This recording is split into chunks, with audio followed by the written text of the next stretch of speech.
Our vision to form the first ever teacher training college within a maximum security prison was realised in August 2002. Its function was to teach and instruct men how to teach the gospel of Christ. It was the first in the world. It was run exclusively by former criminals who had been converted from crime to Christ.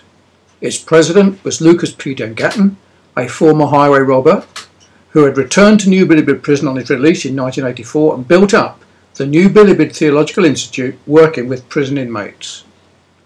The concept to form a teacher training college within New Bilibid Prison was formulated by David and Michael Clark and Lucas P. Dengatton in 2001, and all necessary procedures were fulfilled to fulfill the vision, and they were realised. But it was hit by trouble and opposition by religious men. Michael Clark was the executive director and an inmate serving a 16-year prison sentence, whose testimony is number 41 in our book Trojan Warriors, and David Clark, the sole remaining member of Bilibid Particular Baptist Church in the UK. The story and outline of the college is recorded in Trojan Warriors. The objectives were to equip converted men, prison inmates, with the necessary training and education to take the gospel of our Lord Jesus Christ back to their own cities, towns, villages on their release. In August 2002, the first inmate was ready for release, having served 14 years for homicide, and he was commissioned to go back to his hometown by Trojan Horse International. He is William C. Pollock, and he evangelised Baguio City and Benguet provincial jails. His testimony is number 61 in our book Trojan Warriors. Trojan Horse International supported William Pollock financially until January 2003, after which he was self-funding, and he continues his work to this day.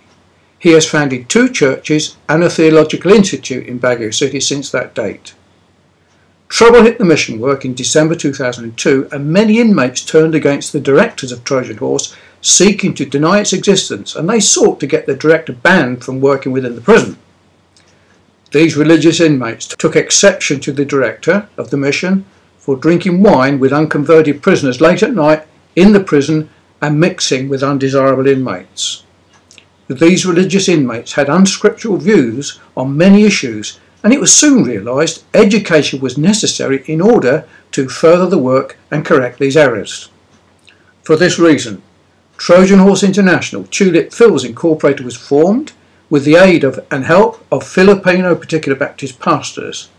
This incorporation gave access to conduct mission work throughout all the prisons of the Philippines, as can be seen in our articles of incorporation dated the 14th of March 2003. The significant thing being that our articles of religion were those of the Bilibid Particular Baptist, my church, and our baptismal certificate certified that David Clark, a sent minister of the Bilibid Church, was the baptizer, and that we were a gospel standard cause. Sadly, Michael Clark died of tuberculosis in the jail in 2005, before our vision of bringing help to many was realised. However, the work goes on.